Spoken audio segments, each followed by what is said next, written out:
الحمد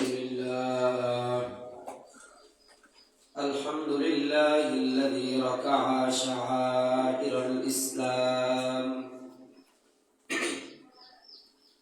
في كل مكان وزمان، والصلاة والسلام على من كان نبيا وآدم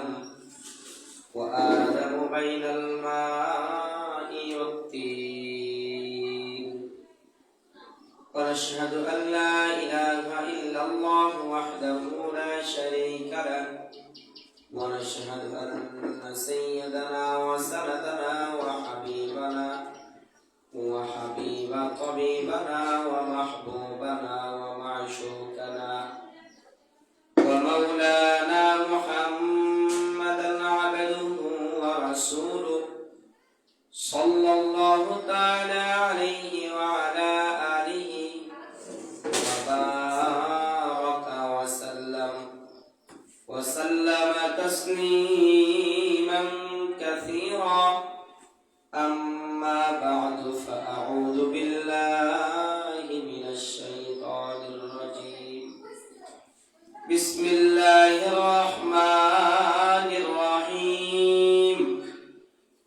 ما يلفظ من قول إلا لديه رقيب عتيد. صدق الله مولانا العظيم، وصدق رسوله النبي الأمي الكريم، ونحن على ذلك من الشاهدين والشاكرين، والحمد لله رب العالمين.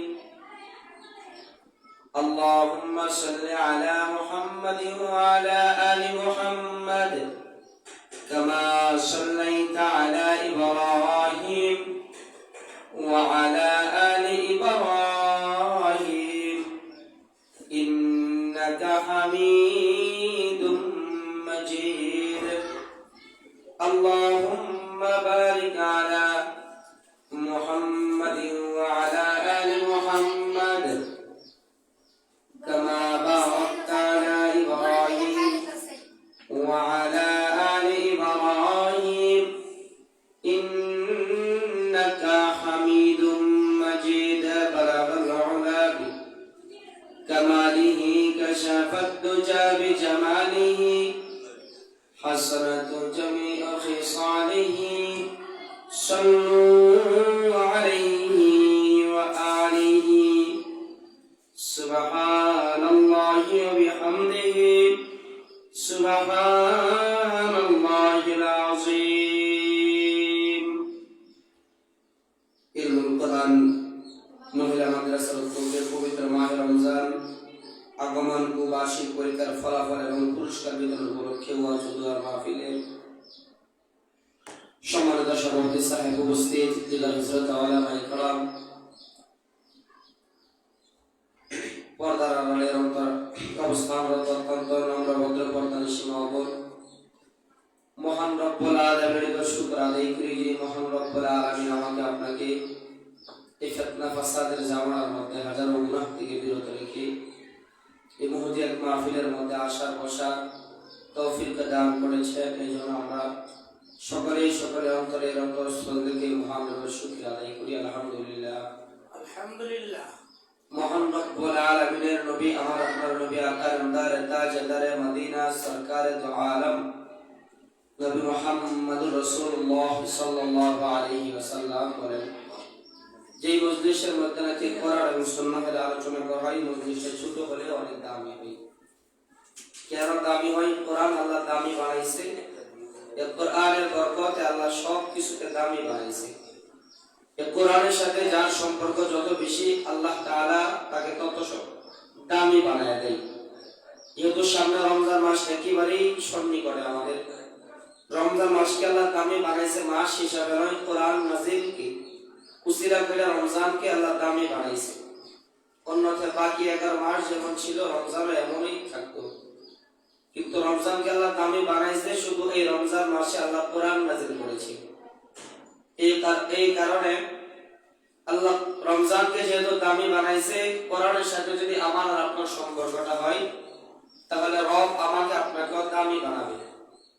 কোরআনের সাথে সম্পর্ক হওয়ার প্রথম গাইডলাইন হলো আল্লাহ রাব্বুল আলামিন বলেন, আমি আমার জবান দিয়ে যে সমস্ত কথাবার্তাগুলো বলি, প্রত্যেকটা কথাবার্তার হিসাব রবের দরবারে দিতে হবে। আমি ভালো কথা বললে ভালো কথার হিসাব দিতে হবে, খারাপ কথা বললে রবের দরবারে খারাপ কথাগুলোর হিসাব দিতে হবে। এই কারণে আকরামদার তাজদারে মদিনা সরকার দু আলম নবী মুহাম্মদুর রাসূলুল্লাহ সাল্লাল্লাহু আলাইহি ওয়াসাল্লাম বুখারী শরীফের হাদিসের মধ্যে বনি ইসরাইলের দুই বন্ধুর একটা বর্ণনা নিয়ে আসছেন, যে এক বন্ধু আরেক বন্ধুর সাথে খুব ঘনিষ্ঠতম বন্ধু ছিল। তারা এক বন্ধু আরেক বন্ধু, একটা বন্ধু সব সময় শুধু গুনাহ করে, আর এক বন্ধু শুধু ভালো কাজ করে। একদিন ভালো বন্ধু খারাপ বন্ধুকে বলতেছে, তুই যে এত গুনাহ করস বন্ধু, আল্লাহ মনে তোরা মাফ করতো না।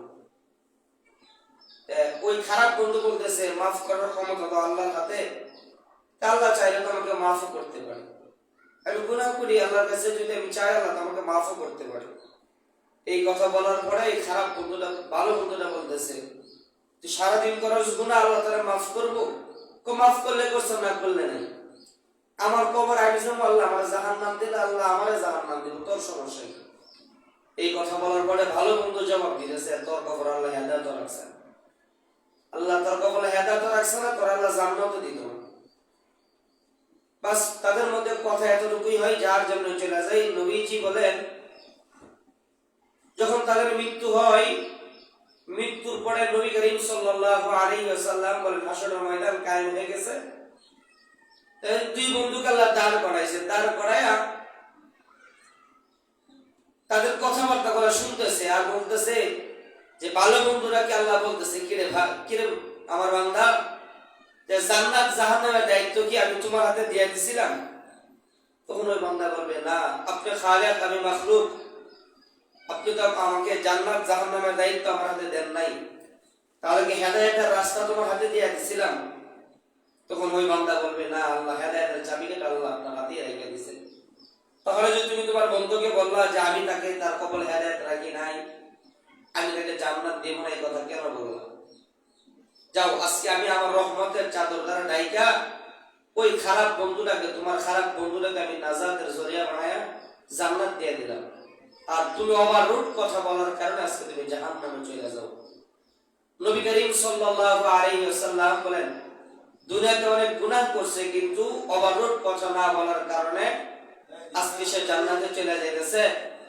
আর দুনিয়াতে ভালো কাজ করার পরেও তো অতিরিক্ত বেশি বেশি কথা বলার কারণে আজকে সে জাহান্নামে চলে যেতে হয়। এই কারণেই তো নবী করিম সাল্লাল্লাহু আলাইহি ওয়াসাল্লাম হাদিসের মধ্যে বলেন, قال النبي صلى الله عليه وسلم لا تكثروا الكلام بغير ذكر الله।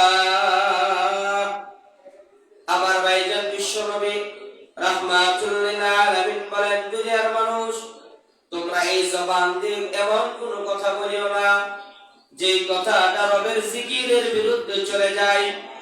নবীজি বলেন, এমন কোন কথা বলিও না যে কথাটা রবের জিকিরের বিরুদ্ধে চলে যায়।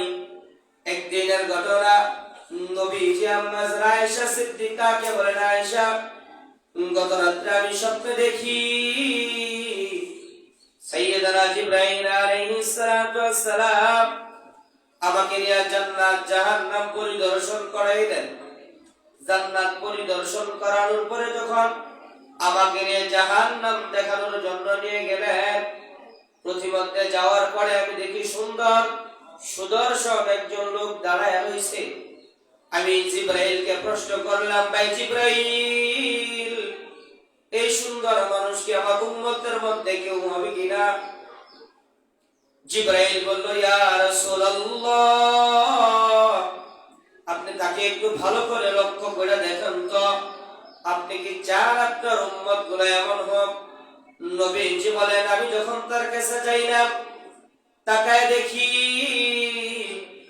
কুকুরের জিহ্বার মতন জিহ্বাটা বের হয়ে আছে, কিন্তু জমিনের মধ্যে যত মানুষ ছিল প্রতিটা মানুষের জিহ্বা ছিল একটা, আল্লাহর ওই বান্দার জিহ্বা হইল দুইটা। শুধু এখানে শেষ করেন নাই, কুকুরের জিহ্বার মতন দুইটা জিহ্বা বের হয়ে জমিনের দিকে ঝুলে আছে। জিব্রাইলকে প্রশ্ন করা হলো, ভাই জিব্রাইল, তাকে আল্লাহ এই শাস্তি কেন দিতেছে? জিব্রাইল নবীর কথায় জবাব দিল, আপনার ওই সমস্ত উম্মতদেরকে, বান্দা এবং বান্দীদেরকে এই আযাব দেওয়া হবে। কোন আযাব দেওয়া হবে? জিব্রাইল বলেন, যারা নাকি এক মুখে দুই কথা বলে, বাড়ির সামনে এক কথা, পিছনে বলে আরেক কথা, বাইরের সামনে বলে এক কথা, পিছনে বলে আরেক কথা, মসজিদের ইমাম সাহেবের সামনে সামনে বলে এক কথা, পিছনে পিছনে বলে তার বদনাম, সামনে বলে এক কথা, পিছনে বলে অন্য কথা। যারা এক মুখে দুই কথা বলেন, নবীজি বলেন হাসরের ময়দানে তাদের জিহ্বা হবে দুইটা, আর এই দুইটা জিহ্বা কুকুরের জিহ্বার মতন বের হইয়া জমিনের দিকে ঝুলতে থাকবে।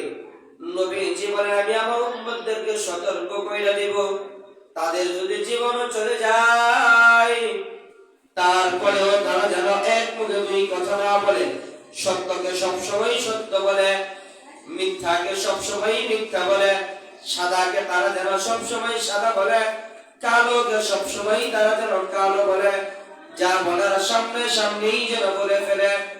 2 নাম্বার বিশ্বনবী রাহমাতুল লিল আলামিন বলেন, আমি যখন সামনে অগ্রসর হইলাম, তাকায় দেখি প্রথম যেই মানুষকে দেখেছিলাম তার চাইতে আর শতগুণ সুন্দর সুদর্শন মানুষ দাঁড়ায় রয়েছে। আমি জিব্রাইলকে প্রশ্ন করলাম, ভাই জিব্রাইল, মানুষটা এত সুন্দর, এত গঠনাকৃতি তার সুন্দর, কিন্তু ব্যতিক্রমী এমন কেন? তার নিজের হাতের নখগুলো এত লম্বা লম্বা কেন? আর ওই হাতের নখ দ্বারা তার মুখের গোশতগুলো কেন ঘষাইতেছে? জিব্রাইলকে প্রশ্ন করার পরে জিব্রাইল বলে, ইয়া রাসূলুল্লাহ, আপনার ওই সমস্ত উম্মতদেরকে শাস্তি দেবে যারা নাকি মানুষের দুশ্চর্চা নিয়ে সারাদিন বসে থাকে, চুগলখড়ি করে, গীবত করে। বিশ্বনবী রাহমাতুল লিল আলামিন বলেন, আমি আমার উম্মতদেরকে সতর্ক কইরা দিব, তারা যেন জীবন চলে গেলেও মানুষের দোষ বর্ণনা না করে। আল্লাহ রাব্বুল আলামিনের নবী, আমার আপনার নবী, আকা নামদার তাজদারে মদিনা, জাদার গোশা আমেনা, সাইয়্যিদুল মুরসালিন, খাতামুন নবিয়্যিন, নবী মুহাম্মদুর রাসূলুল্লাহ সাল্লাল্লাহু আলাইহি ওয়াসাল্লাম বলেন, যে সমস্ত গুনাহ করলে, যে সমস্ত কথার দ্বারা মানুষ জাহান্নামে চলে যায়, এই সমস্ত কথা না বলাটাই তো ভালো। 3 নম্বরে বিশ্বনবী রাহমাতুল লিল আলামিন বলেন, আমি আমার উম্মতদেরকে সতর্ক করে দিব, তাদের জীবন চলে গেলেও তারা যেন পরে দোষ বর্ণনা না করে। বিশ্বনবী রাহমাতুল লিল আলামিন বলেন, সামনে যখন আমাকে নেওয়া হলো, ফুলসিরাতে 30,000 বছরের রাস্তা, 10,000 বছর বরং শুধু উপরেই উঠতে থাকবে, 10,000 বছর সমতলে চলতে থাকবে, 10,000 বছর নিচে নামতে থাকবে। বিশ্বনবী রাহমাতুল লিল আলামিন বলেন, আমি তাকায় দেখি 15,000 বছরের রাস্তা অতিক্রম করার পরে যখন ফুলসিরাতের ফুলের মাঝামাঝি চলে যায়, ইয়ামত অবস্থায় কিছু মানুষ কাইটা কাইটা জাহান্নামে নিক্ষিপ্ত হচ্ছে। আমি জিব্রাইলকে প্রশ্ন করলাম, ভাই জিব্রাইল, তাদের এই শাস্তি কেন? তারা তো সশরীরে জাহান্নামে পড়তে পারতো, কিন্তু না, রব তাদেরকে এই শাস্তি কেন দিচ্ছে? কাইটা কাইটা তারা ফুলসিরাতের ফুল যখন মধ্যবর্তী আছে, মধ্য অবস্থায় যাওয়ার পরে তাদেরকে রব কেন কাইটা কাইটা জাহান্নামে নিক্ষিপ্ত করেছে? জিব্রাইল বলে, ইয়া রাসূলুল্লাহ, তারা জমিনের মধ্যে মানুষকে শুধু মিথ্যা সাক্ষী দিত, মিথ্যা তুহমত কইরা মানুষের উপরে দিত। বিশ্বনবী রাহমাতুল লিল আলামিন বলেন, আমি স্বচক্ষে এগুলা দেখে আসছি, আমি আমার উম্মতদেরকে সতর্ক কইরা দিব। আম্মা জানা আয়েশা সিদ্দিকাকে যখন এই কথাগুলো বলেন, আর পাশাপাশি নবীজি বলেন, ও আমার প্রিয় বিবি আয়েশা, তুমি কি জানোনি কাদেরকে আমি এই শাস্তিগুলো বেশি দেখতে শুনেছি, তাদেরকে বেশি বেশি জাহান্নামে এই শাস্তি দিতে দেখেছি। শুধুমাত্র আমার উম্মতের মধ্যে মহিলাদেরকে এই শাস্তিগুলো তারা বেশি পাবে, কারণ তারা এক জায়গায় বসলেই, দুই তিনজন এক জায়গায় বসলেই অন্যের সমালোচনা করে, অন্যের দোষ নিয়ে বসে থাকে, পরের গীবত বলে তারা মানুষের উপর মিথ্যা তুহমত তৈরি দেয়। এই কারণেই তো বিশ্বনবী রাহমাতুল লিল আলামিন হাদিসের মধ্যে বলেন, লা তুকসিরুল কালাম বিগাইরি যিকরিল্লাহ। উম্মত আমার মনোযোগ সহকারে শোনো, তোমার জবান দিয়ে এমন কোন কথা না বলিও না যে কথাটা মহান রবের জিকিরের বিরুদ্ধে চলে যায়। একদিনের ঘটনা, এক বুড়ি মহিলা আমাদের অনেক বড় বুজুর্গ আল্লামা আশরাফ আলী থানভী রাহিমাহুল্লাহর কাছে বিচার নিয়ে গেলেন। ও হুজুর, আমার স্বামী আমাকে প্রতিদিন মারধর করে। যখন এই কথা বলা হলো, থানভী রাহমাতুল্লাহি আলাইহি প্রশ্ন করলো, মা, তোমার স্বামী তোমাকে কেন মারে, কোন সময় মারে, কোন কারণ নাই, অনর্থক আমাকে খামাখা মারধর করে? থানভী রাহমাতুল্লাহি আলাইহি জিজ্ঞেস করলো, মা, তোমার স্বামী তোমাকে কোন সময় মারে, প্রহার করে, আঘাত করে? মহিলা জবাব দিল, হুজুর, আমার স্বামী যখন ক্ষেত খামার থেকে কাজ কইরা বাড়িতে আসে, আইসেই আমাকে মারধর করে। থানভী রাহমাতুল্লাহি আলাইহি মহিলাকে বলল, মা, তোমার বাড়ি থেকে কেউ বলেছে কিনা, তোমার বাড়ি থেকে কেউ বলেছে কিনা? থানভী রাহমাতুল্লাহি আলাইহির কথা শুনে মহিলা বলল, অবশ্যই কেউ বলেছে, পানি আছে। থানভী রাহমাতুল্লাহি আলাইহি বলল, তুমি তোমার মুখের মধ্যে পানি দিয়া বসে থাকবা, তোমার স্বামী বাড়িতে আসলে পানি মুখ থেকে ফালাইবা না। যখন মহিলা পানি দিয়া বসে রইল, স্বামী যখন ক্ষেত খামার থেকে কাজ করে বাড়িতে আসলো, আইসা কি যেন তার স্ত্রীকে বলল, স্ত্রী জবাব দিল না। একটা, দুইটা, তিনটা বাড়ি যখন দিল, প্রহার করার পরে ওই মহিলা তার স্বামীর মুখের বরাবর তার মুখের পানি গুলা ছাইড়া দিল। স্বামীর তো রাগ আরো বাইরে গেল। আইসা মতো যখন ফিরে এলো, থানভী রাহমাতুল্লাহি আলাইহির কাছে বিচার নিয়ে গেছে। থানভী, তুমি কি আমার ওয়াজ বুঝছো না? তোমার ওয়াজ দিয়ে উল্লা কাজ করছে। তুমি আমার কইছো মুয়া পানি দিয়ে বসে থাকলে আমার স্বামী আমাকে মারধর করবে না, কিন্তু আজকে তো ডবল মাইরে মারছে। থানভী বলল, পানি যে মুখে দিছিলা, পানি কি করছো? যখন স্বামী আমার দুইটা বাড়ি দিছে, আমি তার নাক বরাবর পানি ছাইড়া দিছি। থানভী রাহমাতুল্লাহি আলাইহি বলেন, আমি কি তোমাকে তোমার স্বামীর মুখে পানি দিতে বলছি কিনা? আজকে আবার বাড়িতে যাও, তোমার মুখে পানি দিবা, তোমার স্বামী তোমাকে ইচ্ছা মতো মারধর করবে, তারপরেও তুমি মুখের পানি ফেলাইবা না।